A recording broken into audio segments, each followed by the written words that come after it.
ನಮಸ್ಕಾರ ಎಲ್ಲರಿಗೂ. ನಾವು ಈ ಹಿಂದಿನ ವಿಡಿಯೋದಲ್ಲಿ ಆರ್ಟಿಕಲ್ 61ರ ಬಗ್ಗೆ ಎಲ್ಲವನ್ನು ಚರ್ಚೆ ಮಾಡಿವಿ. ಸಂವಿಧಾನದ ಕಲಂ 52ರಿಂದ 61ರವರೆಗೆ ರಾಷ್ಟ್ರಪತಿಯವರಿಗೆ ಸಂಬಂಧಿಸಿರತಕ್ಕಂತ ಎಲ್ಲ ವಿಷಯಗಳನ್ನ ನಾವು ವಿಸ್ತೃತವಾಗಿ ಚರ್ಚೆ ಮಾಡಿವಿ. ಇವತ್ತು ಆರ್ಟಿಕಲ್ 62ನ್ನ ಚರ್ಚೆ ಮಾಡೋಣ. ಆರ್ಟಿಕಲ್ 62 ಏನ್ ಹೇಳ್ತೈತಿ ಅನ್ನೋದನ್ನ ನೋಡೋಣ. ಏನ್ ಹೇಳ್ತೈತಿ ಅಂತಂದ್ರೆ, ರಾಷ್ಟ್ರಪತಿ ಪದವಿ ಖಾಲಿಯಾದಾಗ ಅವುಗಳನ್ನ ಯಾವ ರೀತಿ ತುಂಬಬೇಕು ಅನ್ನೋದ್ರ ಬಗ್ಗೆ ಹೇಳ್ತೈತಿ. ರಾಷ್ಟ್ರಪತಿ ಪದವಿ ಹೆಂಗ್ ಖಾಲಿ ಆಕೈತಿ ಅಂತೇಳಿ ನಾವು ಈಗಾಗಲೇ ಹೇಳಿವಿ ಹಳೆ ವಿಡಿಯೋಗಳಲ್ಲಿ. ಹೆಂಗ್ ಖಾಲಿ ಆಕೈತಿ? ಒಂದನೇದ್ದು ರಾಜೀನಾಮೆಯ ಮೂಲಕ, ಎರಡನೇದ್ದು ಅಧಿಕಾರ ಅವಧಿ ಮುಗಿದ ನಂತರ, ಮೂರನೇದ್ದು ಹಠಾತ್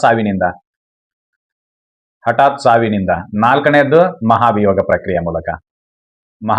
ಪ್ರಕ್ರಿಯೆಯ ಮೂಲಕ ಅವರನ್ನ ತೆಗೆದುಹಾಕಬಹುದು. ಈ ರೀತಿ 4 ರೀತಿಯ ಏನು ಪದವಿ ಖಾಲಿ ಆಕೈತಿ, ರಾಷ್ಟ್ರಪತಿಯ ಪದವಿ ಖಾಲಿ ಆಕೈತಿ. The president post will be vacate.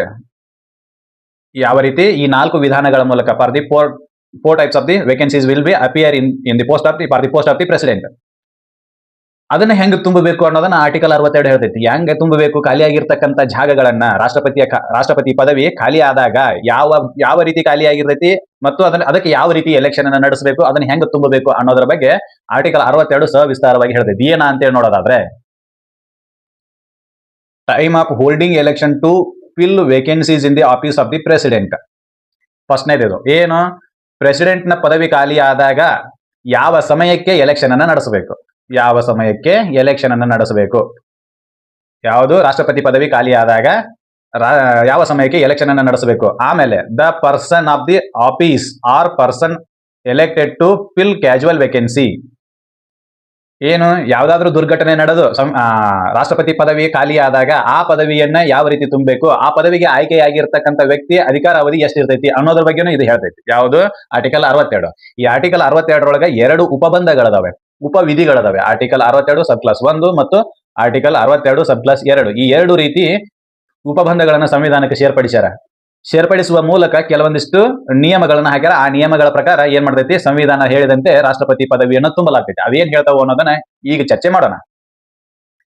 Article 62 sub class 1 ಏನ್ ಹೇಳ್ತೈತಿ ಅಂದ್ರೆ, an election to fill vacancies caused by the expiration of the term of office of president shall be completed before the expiration of the term.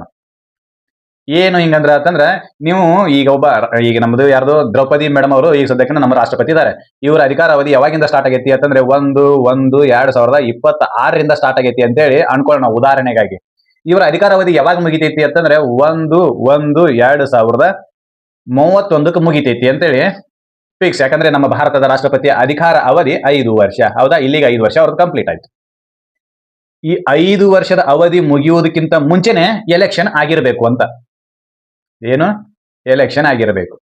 ಯಾರ್ದು? ರಾಷ್ಟ್ರಪತಿಯ ಪದವಿಗೆ. ಅರ್ಥ ಆಯ್ತಾ? ಮುಂದಿನ ರಾಷ್ಟ್ರಪತಿಯನ್ನು ಆಯ್ಕೆ ಮಾಡುವ ಪ್ರಕ್ರಿಯೆ ಹಿಂದಿನ ರಾಷ್ಟ್ರಪತಿ ಇದ್ದಾಗಲೇ ಮುಗಿದಿರಬೇಕು. ಮತ್ತೆ ಹಂಗೂ ಮಾಡುವಂಗಿಲ್ಲ. ಏನಪ್ಪಾ ಅಂತಂದ್ರೆ 1/1/2026ಕ್ಕ ಈಗ ಸದ್ಯಕ್ಕೆ ರಾಷ್ಟ್ರಪತಿ ದ್ರೌಪದಿ ಮುರ್ಮು ಅವರ ಅಧಿಕಾರಾವಧಿ ಸ್ಟಾರ್ಟ್ ಆಗೈತಿ ಅಂತ ಹೇಳಿ ಅನ್ಕೊಂಡ ನಂತರ ಮರನೇ ದಿನ ಮುಂದಿನ ರಾಷ್ಟ್ರಪತಿ ಆಯ್ಕೆಗಾಗಿ ಅಂದ್ರೆ 2/1/2026ಕ್ಕೆ ಎಲೆಕ್ಷನ್ ನಡೆಸುವಂಗಿಲ್ಲ. ಆ ರೀತಿ ಅಲ್ಲ. ಮೇಡಮ್ ನಿಮ್ದೇನು 5 ವರ್ಷಕ್ಕೆ ಮುಗಿದೈತ್ರಿ, ಇನ್ನು ಅದ್ರ ಸಂಬಂಧ ಮುಂದಿನ ರಾಷ್ಟ್ರಪತಿ ಚುನಾವಣೆಗೆ ಇವತ್ತ ನಡೆಸ್ತೀವಿ ನಾವು. 5 ವರ್ಷದ ಅವಾಗ ಏನ್ ನಡೆಸೋದೈತಿ, ಅವಾಗೂ ನಾವು ನಡೆಸಬೇಕು, ಈಗೂ ನಾವು ನಡೆಸ್ತೀವಿ ಅಂತೇಳಿ ಬಂದು ಎಲೆಕ್ಷನ್ ನಡೆಸುವಂಗಿಲ್ಲ. ಏನು? ಸರ್ಟನ್ ನಿಯಮಗಳು ಇರ್ತವೆ, ಅದನ್ನ ಫಾಲೋ ಮಾಡ್ಬೇಕು. ಹೌದಾ? ಆರ್ಟಿಕಲ್ 62 ಸಬ್ ಕ್ಲಾಸ್ 1 ಏನ್ ಹೇಳ್ತೈತಿ ಅಂತಂದ್ರೆ, ಹಿಂದಿನ ರಾಷ್ಟ್ರಪತಿ ಅವಧಿ ಮುಗಿಯೋದಕ್ಕಿಂತ ಮುಂಚೆ ಏನ್ ಮಾಡಬೇಕು? ಎಲೆಕ್ಷನ್ ಅನ್ನ ನಡೆಸಿರಬೇಕು ಹೊಸ ರಾಷ್ಟ್ರಪತಿಯ ಆಯ್ಕೆಗಾಗಿ. To elect the new person to conduct the election before completion of the term of erstwhile president ಅಂತ ಹೇಳಿ ಕರಿತೀವಿ. ಏನು? ಹಿಂದಿನ ರಾಷ್ಟ್ರಪತಿಯ ಅಧಿಕಾರ ಅವಧಿ ಮುಗಿಯೋದಕ್ಕಿಂತ ಮುಂಚೆ ಮುಂದಿನ ರಾಷ್ಟ್ರಪತಿಯ ಆಯ್ಕೆಗಾಗಿ ಎಲೆಕ್ಷನ್ ಅನ್ನ ನಡೆಸಿರಬೇಕು. ಇಷ್ಟೇ ಹೇಳಿರೋದು ಸಂವಿಧಾನದಲ್ಲಿ. ನೀವು ಅದು ಬಿಟ್ಟು ಮೇಡಮ್ ನಾವು ಈ ಸದ್ಯಕ್ಕೆ ಎಲೆಕ್ಷನ್ ನಡೆಸ್ತೀವಿ, ಯಾಕಂದ್ರೆ 5 ವರ್ಷದ ನಂತರ ನಾವೇ ಎಲೆಕ್ಷನ್ ನಡೆಸೋರಿದ್ದೀವಿ, ಇವತ್ತು ನಡೆಸಿರೋರು ಏನಾಕೈತಿ ಅಂತ ಕೇಳಿ ಅವ್ರ ಆಯ್ಕೆ ಆದ ಪ್ರಮಾಣ ವಚನ ಸ್ವೀಕರಿಸಿದ ಮರನೇ ದಿನ ಮುಂದಿನ ರಾಷ್ಟ್ರಪತಿ ಆಯ್ಕೆ ಮಾಡಕ್ ನಿಂತ್ರಿ ಅಂದ್ರೆ ಇಲ್ಲ. ಆ ರೀತಿ ಹೇಳಿಲ್ಲ ಸಂವಿಧಾನದಲ್ಲಿ. ಆ ರೀತಿ ಬಾರು ಮಾಡಿಲ್ಲ, ಹಂಗ್ ಮಾಡ್ಬೇಡ್ರಿ ಅಂತೂ ಹೇಳಿಲ್ಲ. ಆದ್ರೆ ಕೆಲವೊಂದಿಷ್ಟು ನಿಯಮಾವಳಿಗಳಿದಾವ, ಅವನ್ನ ಫಾಲೋ ಮಾಡ್ಬೇಕಾಗೈತಿ. ಏನ್ ಹೇಳ್ತಿ ಸಂವಿಧಾನ ಅಂತ ಕೇಳಿದ್ರೆ, ಆರ್ಟಿಕಲ್ 62 ಸಬ್ ಕ್ಲಾಸ್ 1 ಏನ್ ಹೇಳ್ತಿ ಅಂದ್ರೆ, ಹಿಂದಿನ ರಾಷ್ಟ್ರಪತಿ ಅವರ ಅಧಿಕಾರ ಅವಧಿ ಮುಗಿಯೋದಕ್ಕಿಂತ ಮುಂಚೆ ಟು ಕಂಡಕ್ಟ್ ದಿ ಎಲೆಕ್ಷನ್ ಅಂತ ಬರೀತಾರೆ. ನೀವು ಎಲೆಕ್ಷನ್ ಅನ್ನ ಕಂಡಕ್ಟ್ ಮಾಡಿರಬೇಕು, ನಡೆಸಿರಬೇಕು ಅಂತೇಳಿ. ಅವರ ಅಧಿಕಾರ ಅವಧಿ ಮುಗಿದ ನಂತರ ಆಯ್ಕೆಯಾದ ರಾಷ್ಟ್ರಪತಿ ಅಧಿಕಾರವನ್ನ ಸ್ವೀಕರಿಸ್ತಾರೆ. ಇದಿಷ್ಟು ಕಂಡೀಷನ್.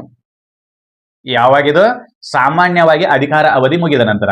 ಇನ್ನ different types of vacancies were appear in the post of the president. For example, sudden death of the president, resignation of the president and impeachment of the president. In this event, ಈ ರೀತಿ ಘಟನೆಗಳು ನಡೆದಾಗ, ಯಾವುದು sudden ಆಗಿ death ಆಯ್ತು ಅಂತಂದ್ರೆ, ರಾಜೀನಾಮೆ ಕೊಟ್ಟರು ಅಂತಂದ್ರೆ, ಅಥವಾ ನೀವು ಮಹಾಭಿಯೋಗ ಪ್ರಕ್ರಿಯೆಯ ಮೂಲಕ ಅವ್ರನ್ನ ಹೊರಗೆ ಹಾಕಿದ್ರಿ ಅಂತಂದ್ರೆ, ಅವಾಗ ಏನ್ ಮಾಡಬೇಕು? The post will be vacant. Then how to fill that post? This is a question arise. ಈ ರೀತಿಯಾಗಿರ್ತಕ್ಕಂಥ ಕ್ವಶನ್ ಬೆಳಕಿಗೆ ಬರ್ತವೆ. ಇದಕ್ಕೆ ಆನ್ಸರ್ ಮಾಡೋದು ಯಾವ್ದಪ್ಪ ಅಂತಂದ್ರೆ ಆರ್ಟಿಕಲ್ 62 ಸಬ್ ಕ್ಲಾಸ್ 2 ಆನ್ಸರ್ ಮಾಡ್ತೀವಿ. ಎವ್ರಿ ಆಸ್ಪೆಕ್ಟ್ಸ್ ಆಫ್ ದಿ ಏನು ಪ್ರತಿಯೊಂದು ವಿಷಯಾಂಶಗಳ ಬಗ್ಗೆ ಈ ಸಂವಿಧಾನ ಆನ್ಸರ್ ಮಾಡ್ತೈತಿ. Every aspects of the questions will be answered by the constitution. ಇಂಥ ಘಟನೆಗಳನ್ನ ಮೊದಲೇ ಊಹೆ ಮಾಡಿ ನೀವು ಈ ರೀತಿ ಮಾಡ್ರಿ ಅಂತೇಳಿ ಬರೆದಿಟ್ಟಾರ ಅವರು. ನಿಮ್ಮದೇನು ಕಡ್ಡಿ ಆಡಿಸೋ ಅವಶ್ಯಕತೆ ಇಲ್ಲ. ಅಲ್ಲಿ ನಾ ಏನ್ ಹೇಳಿ ಅಷ್ಟು ಮಾಡ್ಕೊಂಡು ಅದ್ರ ಸಾಕಂತೇಳಿ ಸಂವಿಧಾನ ಹೇಳ್ಬಿಡ್ತೈತಿ. ಬೇರೆ ಏನು ಮಾಡೋದೇ ಬೇಡ.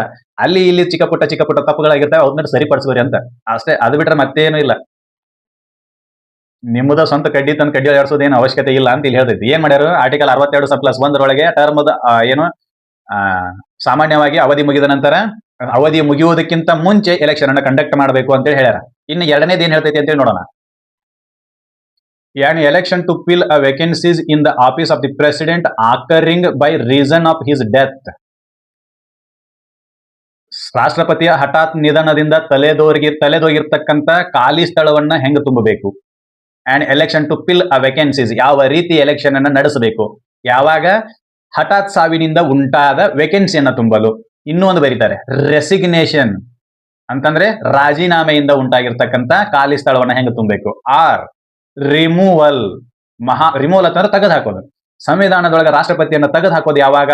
ಯಾವ ವಿಧಿಯ ಮೂಲಕ? 61ರ ವಿಧಿಯ ಮೂಲಕ. ಏನು ಪ್ರಕ್ರಿಯೆ? ಏನು? ಮಹಾಭಿಯೋಗದ ಪ್ರಕ್ರಿಯೆ.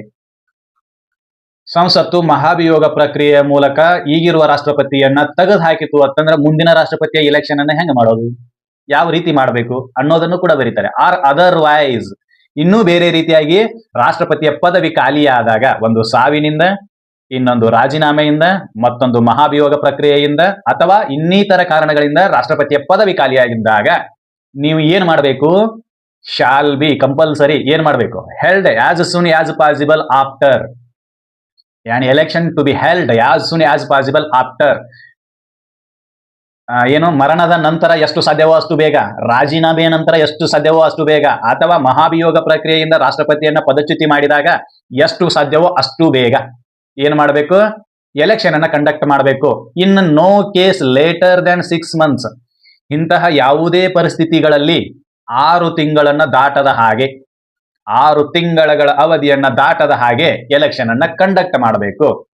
From the date of the occurring of the vacancy. ಈ ರೀತಿಯಾಗಿರ್ತಕ್ಕಂಥ ಪದವಿ ಖಾಲಿ ಆದಾಗ ಏನ್ ಮಾಡಬೇಕು? ಯಾವ ರೀತಿ? ಹಠಾತ್ ಮರಣ, ರಾಜೀನಾಮೆ, ಮಹಾಭಿಯೋಗ ಪ್ರಕ್ರಿಯೆ ಮೂಲಕ ರಾಷ್ಟ್ರಪತಿಯನ್ನ ಪದವಿಯಿಂದ ಪದಚ್ಯುತ ಮಾಡಿದಾಗ ಉಂಟಾಗಿರ್ತಕ್ಕಂಥ ವೇಕೆನ್ಸಿಯನ್ನ 6 ತಿಂಗಳಿಗೆ ಮೀರದಂತೆ, 6 ತಿಂಗಳು ದಾಟಬಾರದು. In no case later then 6 months ಅಂತ ಬರೀತಾರೆ. 6 ತಿಂಗಳನ್ನ ಮೀರದ ಹಾಗೆ ಏನ್ ಮಾಡಬೇಕು? ಎಲೆಕ್ಷನ್ ಅನ್ನ ನಡೆಸಬೇಕು. 6 ತಿಂಗಳ ಒಳಗಾಗಿನೇ ನಡೆಸಬೇಕು, ಎಲೆಕ್ಷನ್ ಅನ್ನ ನಡೆಸಬೇಕು. ಮೀರದ ಹಾಗೆ ಅಂತಂದ್ರೆ ಅದನ್ನ ದಾಟಬಾರದು. ಲಕ್ಷ್ಮಣ ರೇಖೆ ಅದು. 6 ತಿಂಗಳು ಅನ್ನೋದು ಲಕ್ಷ್ಮಣ ರೇಖೆ. ಯಾದಕ್ಕೆ? To conduct the election for the post of the president. ರಾಷ್ಟ್ರಪತಿ ಪದವಿಗಾಗಿ ಎಲೆಕ್ಷನ್ ಅನ್ನು ನಡೆಸಲು ಅದು ಲಕ್ಷ್ಮಣ ರೇಖೆ 6 ತಿಂಗಳ ಕಾಲ. ಅದನ್ನ ದಾಟುವಂಗಿಲ್ಲ. ಅದ್ರ ಒಳಗನ ನೀವು ಎಲೆಕ್ಷನ್ ಅನ್ನ ಮಾಡಬೇಕು. ಇಲ್ರಿ ಸರ್, ಅವ್ರ ಮಹಾಭಿಯೋಗ ಪ್ರಕ್ರಿಯೆ ಮೂಲಕ ನಿನ್ನೆ ಅವ್ರನ್ನ ವಜಾ ಮಾಡ್ಯಾರ, ನಾವು ಇನ್ನೊಂದು ವರ್ಷ ಬಿಟ್ಟು ಎಲೆಕ್ಷನ್ ನಡೆಸ್ತಿದ್ವಿ ಆರಾಮತ್ತೆ ಅನ್ನಂಗಿಲ್ಲ ಸರ್. ಅವ್ರು ತೀರ್ಕೊಳ್ಳೋದ ಇವತ್ತ ತೀರ್ಕೊಂಡಾರ, ಇನ್ನೊಂದು ವರ್ಷ ಬಿಟ್ಟು ಎಲೆಕ್ಷನ್ ನಡೆಸಂದ್ರೆ ಅವ್ರ ದಿನದ ಕಾರ್ಯ ಎಲ್ಲಾದು ಮುಗಿಲಿ ಅಂತೇಳಿ ಬಿಡಂಗಿಲ್ಲ. ಏನ್ ಮಾಡಬೇಕು?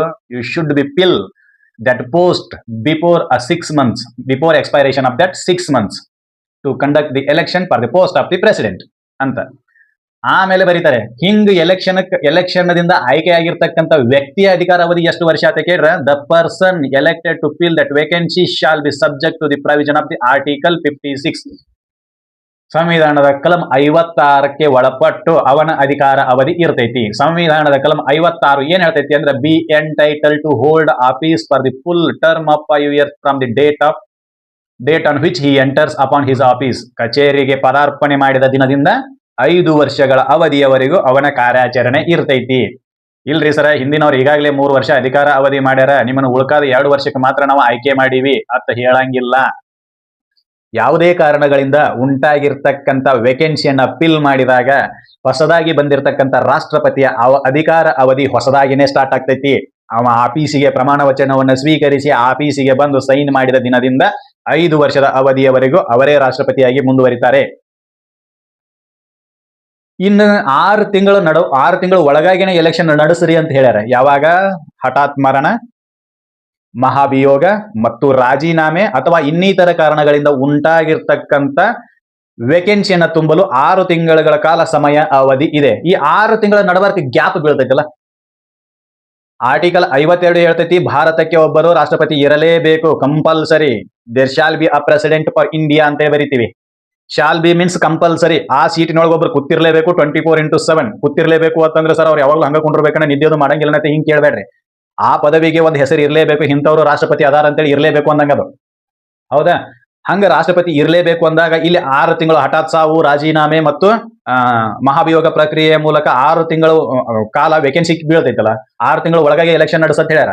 ಅವರು ಎಲೆಕ್ಷನ್ ಕಮಿಷನ್ ಇದು ಒಂದು ಪದ ಏನೋ ನೆನಪಾಯ್ತಡಿ. ಈ ರಾಷ್ಟ್ರಪತಿ ಪದವಿಗೆ ಎಲೆಕ್ಷನ್ ನಡೆಸೋರು ಯಾರಪ್ಪ ಅಂದ್ರೆ ಎಲೆಕ್ಷನ್ ಕಮಿಷನ್ ಆಫ್ ಇಂಡಿಯಾ, ಭಾರತದ ನಿರ್ವಾಚನ ಆಯೋಗ ಅಂತೇಳಿ ಕರಿತೀವಿ, ಅಥವಾ ಭಾರತದ ಚುನಾವಣಾ ಆಯೋಗ ಅಂತೇಳಿ ಕರಿತೀವಿ. ಈ ಆಯೋಗದವರು ರಾಷ್ಟ್ರಪತಿ ಎಲೆಕ್ಷನ್ ಅನ್ನು ನಡೆಸ್ತಾರೆ. ಈ ರಾಷ್ಟ್ರಪತಿ ಎಲೆಕ್ಷನ್ ದವರು ಈಗ ರಾಷ್ಟ್ರಪತಿ ತೀರ್ಕೊಂಡ ಹಠಾತ್ ಮರಣದ ನಂತರ 6 ತಿಂಗಳ ಒಳಗಾಗಿ ಎಲೆಕ್ಷನ್ ನಡೆಸಬೇಕು. ಅವರು 1 ತಿಂಗಳನಾಗರ ನಡೆಸಲಿ, 2 ತಿಂಗಳನಾಗರ ನಡೆಸಲಿ, 3 ತಿಂಗಳನಾಗರ ನಡೆಸಲಿ, 4 ತಿಂಗಳನಾಗರ ನಡೆಸಲಿ, 5 ತಿಂಗಳನಾಗರ ನಡೆಸಲಿ, 5 ತಿಂಗಳು 30 ದಿನಕರ ನಡೆಸಲಿ. ಇಷ್ಟು ಅವಧಿ ಖಾಲಿ ಇರ್ತೈತಲ್ಲ. 1 ತಿಂಗಳನಾಗ ನಡೆಸಿದ್ರೆ 1 ತಿಂಗಳ ಅವಧಿ ಖಾಲಿ ಇರ್ತೈತಿ, ರಾಷ್ಟ್ರಪತಿ ಹುದ್ದೆ ಖಾಲಿ ಇರ್ತೈತಿ ಅಂದಂಗಾಯ್ತು. ಈ 1 ತಿಂಗಳ ಅವಧಿಗೆ ಯಾರು ರಾಷ್ಟ್ರಪತಿ ಆಗ್ಬೇಕು? 3 ತಿಂಗಳಿಗೆ ನಡೆಸಿರುವಂತಂದ್ರೆ 3 ತಿಂಗಳವರೆಗೂ ಯಾರು ರಾಷ್ಟ್ರಪತಿ ಆಗಿರ್ಬೇಕು? 5 ತಿಂಗಳಿಗೆ ನಡೆಸಿರ 5 ತಿಂಗಳವರೆಗೂ ಯಾರು ರಾಷ್ಟ್ರಪತಿ ಆಗಿರ್ಬೇಕು? ಯಾರು ರಾಷ್ಟ್ರಪತಿ ಆಗಿರ್ಬೇಕು ಅಂತಂದ್ರ ಉಪರಾಷ್ಟ್ರಪತಿ ರಾಷ್ಟ್ರಪತಿಯಾಗಿ ಕಾರ್ಯನಿರ್ವಹಿಸಬೇಕು. ಉಪರಾಷ್ಟ್ರಪತಿ ರಾಷ್ಟ್ರಪತಿಯಾಗಿ ಕಾರ್ಯನಿರ್ವಹಿಸಬೇಕು. ರಾಷ್ಟ್ರಪತಿ ಪದವಿ ಖಾಲಿ ಆದಾಗ ಅದನ್ನ ಪಿಲ್ ಮಾಡುವವರೆಗೂ ಪಿಲ್ ಮಾಡಕ್ ಅವಕಾಶ ಎಷ್ಟು ದಿನ ಐತಿ? 6 ತಿಂಗಳ ಐತಿ. 6 ತಿಂಗಳ ಕಾಲ ಅವಕಾಶ ಐತಿ. ಯಾರಿಗೆ? ಎಲೆಕ್ಷನ್ ಕಮಿಷನ್ ಆಫ್ ಇಂಡಿಯಾದವರಿಗೆ. ಈ 6 ತಿಂಗಳವರೆಗೂ ಯಾರು ಅಧಿಕಾರದಾಗಿರ್ತಾರೋ, ರಾಷ್ಟ್ರಪತಿಯ ಚೇರ್ ಮೇಲೆ ಯಾರು ಕೂಡ್ತಾರೋ ಅಂತಂದ್ರ ಉಪರಾಷ್ಟ್ರಪತಿಯವರು ರಾಷ್ಟ್ರಪತಿಯಾಗಿ ಕೆಲಸ ಮಾಡಕ್ ಸ್ಟಾರ್ಟ್ ಮಾಡ್ತಾರೆ. ಒಂದು ವೇಳೆ ಉಪರಾಷ್ಟ್ರಪತಿ ರಾಷ್ಟ್ರಪತಿ ಪದವಿಗಿಂತ ಮೊದಲನೇ ರಾಜೀನಾಮೆ ಅಥವಾ ಖಾಲಿ ಆಗಿತ್ತು ಅಂತಂದ್ರೆ, ಉಪರಾಷ್ಟ್ರಪತಿ ಪೋಸ್ಟ್ನು ಖಾಲಿ ಇತ್ತು ಅಂತಂದ್ರೆ, ಅದನ್ನ ರಾಷ್ಟ್ರಪತಿಯಾಗಿ ಯಾರು ಕಾರ್ಯನಿರ್ವಹಿಸ್ತಾರೋ ಅಂತಂದ್ರೆ ಭಾರತದ ಮುಖ್ಯ ನ್ಯಾಯಮೂರ್ತಿ ಚೀಫ್ ಜಸ್ಟಿಸ್ ಆಫ್ ಇಂಡಿಯಾದವರು ಏನ್ ಮಾಡ್ತಾರೋ ಅಂತಂದ್ರೆ ರಾಷ್ಟ್ರಪತಿಯಾಗಿ ಕಾರ್ಯನಿರ್ವಹಿಸ್ತಾರೆ. ಯಾವಾಗ? ಉಪರಾಷ್ಟ್ರಪತಿ ಪದವಿ ಖಾಲಿ ಇದ್ದಾಗ. ಅರ್ಥ ಆಯ್ತಾ? ಈಗ ಎ ಅಂತಕ್ಕಂಥವ್ರು ಒಬ್ರು ರಾಷ್ಟ್ರಪತಿ ಇದಾರೆ, ಬಿ ಅಂತಕ್ಕಂಥವ್ರು ಉಪರಾಷ್ಟ್ರಪತಿ ಇದಾರೆ, ಸಿ ಅಂತಕ್ಕಂಥವ್ರು ಏನಂದ್ರೆ ಭಾರತದ ಮುಖ್ಯ ನ್ಯಾಯಮೂರ್ತಿ ಅದಾರ ಅಂತ ಅನ್ಕೊಳ್ಳೋಣ. ಈಗ ಎ ಅಂತಕ್ಕಂಥವ್ರು ರಾಜೀನಾಮೆ ಕೊಡ್ತಾರೆ. ರಾಜೀನಾಮೆ ಕೊಟ್ಟರು ಯಾವ್ದು ಪೋಸ್ಟಿಗೆ? ರಾಷ್ಟ್ರಪತಿ ಪದವಿಗೆ ರಾಜೀನಾಮೆ ಕೊಟ್ಟರು. ಆವಾಗ ಬಿ ಅಂತಕ್ಕಂಥವ್ರು ಇಲ್ಲಿ ಬಂದು ಕೂಡ್ತಾರೆ, ರಾಷ್ಟ್ರಪತಿಯಾಗಿ ಕೆಲಸ ನಿರ್ವಹಿಸ್ತಾರೆ. ಎಲ್ಲಿವರೆಗೂ? 6 ತಿಂಗಳ ಒಳಗೂ ಎಲೆಕ್ಷನ್ ಕಮಿಷನ್ ಆಫ್ ಇಂಡಿಯಾದವರು ಎಲೆಕ್ಷನ್ ನಡೆಸಿ ಇಂಥವ್ರು ರಾಷ್ಟ್ರಪತಿ ಆಗಿರುತ್ತೆ ಘೋಷಣೆ ಮಾಡುವವರೆಗೂ ಯಾರು? ಬಿ ಅವರು ರಾಷ್ಟ್ರಪತಿ ಆಗಿರ್ತಾರೆ. ಈಗ ಎ ಅಂತಕ್ಕಂಥ ಪೋಸ್ಟು ಖಾಲಿ ಐತಿ, ಬಿ ಅಂತಕ್ಕಂಥವ್ರು ಖಾಲಿ ಇದಾರೆ. ಅಂದ್ರೆ ರಾಷ್ಟ್ರಪತಿ ಮತ್ತು ಉಪರಾಷ್ಟ್ರಪತಿ 2 ಪದವಿ ಖಾಲಿ ಇದ್ದಾಗ ಸಿ ಅಂತಕ್ಕಂಥವ್ರು ಏನೋ ಪೋಸ್ಟಿಗೆ ಬರ್ತಾರೆ. ಯಾರು? ಇವ್ರು ಯಾರು? ಭಾರತದ ಮುಖ್ಯ ನ್ಯಾಯಮೂರ್ತಿಗಳು. ಇವ್ರು ಎಲ್ಲಿಗೆ ಬರ್ತಾರೆ? ಡೈರೆಕ್ಟ್ ಆಗಿ ರಾಷ್ಟ್ರಪತಿ ಪದವಿಗೆ ಬರ್ತಾರೆ. ಪದವಿಗೆ ಬಂದು ಅಲ್ಲಿಯ ಕಾರ್ಯವನ್ನ ನಿರ್ವಹಿಸ್ತಾರೆ. ಅರ್ಥ ಆಯ್ತಾ? ಇದಿಷ್ಟು ವೇಕೆನ್ಸಿ ಖಾಲಿ ಇದ್ದಾಗ ಯಾವ ರೀತಿ ಎಲೆಕ್ಷನ್ ಅನ್ನ ನಡೆಸಬೇಕು, ಆಮೇಲೆ ಪಿಲ್ ಆದ ನಂತರ ಅವರ ಅಧಿಕಾರ ಅವಧಿ ಎಷ್ಟು ವರ್ಷ ಅಂತ. ಆದ್ರೆ ರಾಷ್ಟ್ರಪತಿ ಪದವಿ ಅಮೆರಿಕಾದೊಳಗೆ ಏನಾದ್ರು ಖಾಲಿ ಆಯ್ತು ಅಂದ್ರೆ, ಈ ರೀತಿ ಖಾಲಿ ಆಯ್ತು ಅಂತಂದ್ರೆ, ಈಗ ಟ್ರಂಪ್ ಅದಾನೆ, ಟ್ರಂಪ್ನ ಅಧಿಕಾರಾವಧಿ 4 ವರ್ಷ, ಅವ ಏನಾದ್ರೂ 2 ವರ್ಷ ಅಧಿಕಾರಾವಧಿ ಮಾಡಿ ತೀರ್ಕೊಂಡ ಅಂತಂದ್ರೆ, ಇನ್ನು ಉಳಿದ 2 ವರ್ಷದ ಅವಧಿಗೆ ಯಾರ ರಾಷ್ಟ್ರಪತಿಯಾಗಿ ಆಯ್ಕೆ ಆಗ್ತಾರೋ ಅಂತಂದ್ರೆ ಅಲ್ಲಿನ ಉಪರಾಷ್ಟ್ರಪತಿ, ಈಗ ಸದ್ಯಕ್ಕೆ ಯಾರು ಉಪರಾಷ್ಟ್ರಪತಿ ಇದಾರಲ್ಲ ಅವರ ರಾಷ್ಟ್ರಪತಿಯಾಗಿ ಕಾರ್ಯನಿರ್ವಹಿಸ್ತಾರೆ. There is no question of election at all in America for the post of the president when the vacancy will be occurring before the expiration of the term. ಅವರ ಪದವಿಯ ಅಧಿಕಾರ ಅವಧಿ ಮುಗಿಯೋಕ್ಕಿಂತ ಮುಂಚೆ ಅವರ ಆಫೀಸ್ ಏನಾದ್ರೂ ಖಾಲಿ ಆಯ್ತು ಅಂತಂದ್ರೆ ಆ ಆಫೀಸನ್ನ ಉಪರಾಷ್ಟ್ರಪತಿಯವರು ರಾಷ್ಟ್ರಪತಿಯಾಗಿ ಕಾರ್ಯನಿರ್ವಹಿಸ್ತಾರೆ. ಎಲ್ಲಿ? ಅಮೆರಿಕಾದೊಳಗೆ. ಉಳಿದ ಅವಧಿಗೆ ನಮ್ಮಲ್ಲಿಲ್ಲ. ನಮ್ಮಲ್ಲಿ ಕೇವಲ 6 ತಿಂಗಳ ಕಾಲ ಮಾತ್ರ ಉಪರಾಷ್ಟ್ರಪತಿ ರಾಷ್ಟ್ರಪತಿಯಾಗಿ ಕಾರ್ಯನಿರ್ವಹಿಸುವ ಪ್ರಾವಿಷನ್ ಇದೆ ಹೊರತಾಗಿ ಪೂರ್ಣ ಅವಧಿಗೆ ಅಂತಿಲ್ಲ, ಉಳಿದ ಅವಧಿಗೆ ಅಂತಲ್ಲ. 6 ತಿಂಗಳ ಒಳಗೇನೆ ಎಲೆಕ್ಷನ್ ಕಮಿಷನ್ ದವ್ರು ಏನ್ ಮಾಡ್ತಾರೆ? ಎಲೆಕ್ಷನ್ ನಡೆಸ್ತಾರೆ, ಇಂಥವ್ರು ರಾಷ್ಟ್ರಪತಿ ಆಗ್ಯಾರ ಅಂತೇಳಿ ಘೋಷಣೆ ಮಾಡ್ತಾರೆ. ಅವಾಗ ಮಾತ್ರ ಇದು ನಡೀತಿದ್ದು. ಅವಾಗ ಇವರು ತಮ್ಮ ಪದವಿಯಿಂದ ಮತ್ತೆ ಅವರ ಮೂಲ ಸ್ಥಾನಕ್ಕೆ ಬರ್ತಾರೆ. ಇವರು ಹೊಸದಾಗಿ ಆಯ್ಕೆಯಾದವರು 5 ವರ್ಷ ಅಧಿಕಾರಾವಧಿಯನ್ನು ಮಾಡ್ತಾರೆ. ಇದಿಷ್ಟು ಕ್ಲಿಯರ್ ಸ್ಪಷ್ಟತೆಯನ್ನು ಕೊಟ್ಟಿರ್ತೈತಿ. ಯಾವುದು? ಆರ್ಟಿಕಲ್ 62 ಸಬ್ ಕ್ಲಾಸ್ 1 ಮತ್ತು ಆರ್ಟಿಕಲ್ 62 ಸಬ್ ಕ್ಲಾಸ್ 2. ಏನು? ಜನರಲ್ ಆಗಿ ಸಾಮಾನ್ಯವಾಗಿ ಅಧಿಕಾರ ಅವಧಿ ಮುಗಿಯೋಕ್ಕಿಂತ ಮುಂಚೆ ಏನ್ ಮಾಡಬೇಕು? ಎಲೆಕ್ಷನ್ ನಡೆಸಿ ಇಟ್ಕೊಂಡಿರಬೇಕು. ಮರನೇ ದಿನ ಒಬ್ಬರು ಆಯ್ಕೆಯಾದ ಮರನೇ ದಿನ ಮತ್ತೊಂದು ಎಲೆಕ್ಷನ್ ನಡೆಸಿ ಮುಂದಿನವ್ರನ್ನ ಆಯ್ಕೆ ಮಾಡ್ತೀನಿ ಅಂತ ಅನ್ನಕ್ ಬರಂಗಿಲ್ಲ. ಯಾಕಂದ್ರೆ 5 ವರ್ಷದ ನಡಬಾರ್ಕ ಏನೇನ ನಡೀತೈತಿ ಅಂತ ಯಾರಿಗೂ ಗೊತ್ತಿರೋದಿಲ್ಲ. ಅವ್ರ ಅಧಿಕಾರಾವಧಿ ಮುಗಿಯೋಕ್ಕಿಂತ ಮುಂಚೆ 1 ತಿಂಗಳು 2 ತಿಂಗಳು ಅಷ್ಟರೊಳಗನ ನೀವು ಎಲೆಕ್ಷನ್ ಕಮಿಷನ್ ಅವ್ರು ಏನ್ ಮಾಡ್ಬೇಕು ಅಂತಂದ್ರೆ ಎಲೆಕ್ಷನ್ ಅನ್ನ ನಡೆಸಿರ್ಬೇಕು. ಅವ್ರಿಗೆ ತಮ್ಮದೇ ಆಗಿರ್ತಕ್ಕಂಥ ಬೈಲಗಳಿದಾವೆ, ಅದ್ರ ಮೂಲಕ ಮಾಡ್ಕೊಂತಾರೆ ಅವರು. ಅದು ಬಿಟ್ಟು ಇವತ್ತು ರಾಷ್ಟ್ರಪತಿನ ಆಯ್ಕೆ ಮಾಡೋದು ಮತ್ತೆ ಮರನೇ ದಿನ ಮುಂದಿನ 5 ವರ್ಷದ ರಾಷ್ಟ್ರಪತಿನ ಆಯ್ಕೆ ಮಾಡೋದು ಆ ರೀತಿ ಇಲ್ಲ. ಹೌದಾ? ಇದು ನಮ್ಮಲ್ಲಿರ್ತಕ್ಕಂಥ ನಡಾವಳಿಗಳು, ಸಂವಿಧಾನದ ನಡಾವಳಿಗಳು ಅಂತ ಕರಿತೀವಿ. ಈ ರೀತಿ ನಡಾವಳಿಗಳು ನಮ್ಮಲ್ಲಿ ಇದಾವೆ. ಹೌದಾ? ಇದಿಷ್ಟು ಮಾಹಿತಿ ಆರ್ಟಿಕಲ್ 62 ಬಗ್ಗೆ. ಇದರಲ್ಲಿ ನೀಡಿರ್ತಕ್ಕಂಥ ಮಾಹಿತಿ ನಿಮಗೆಲ್ಲ ಇಷ್ಟ ಆಗಿತ್ತು ಅಂತ ಅನ್ಕೊಂತೀನಿ. ಇಷ್ಟ ಆಗಿತ್ತು ಅಂದ್ರೆ ಈ ಮಾಹಿತಿಯನ್ನ ಎಲ್ಲರಿಗೂ ಶೇರ್ ಮಾಡ್ರಿ, ನಮ್ಮ ಚಾನೆಲ್ನ ಸಬ್ಸ್ಕ್ರೈಬ್ ಮಾಡ್ರಿ, ಆಮೇಲೆ ಲೈಕ್ಸ್ ಕಮೆಂಟ್ಸ್ ಮಾಡ್ರಿ ಅಂತ ಹೇಳ್ತಾ ಮುಂದಿನ ವಿಡಿಯೋದಲ್ಲಿ ಮತ್ತೆ ಭೇಟಿ ಆಗೋಣ. ಅಲ್ಲಿವರೆಗೂ ಧನ್ಯವಾದಗಳು.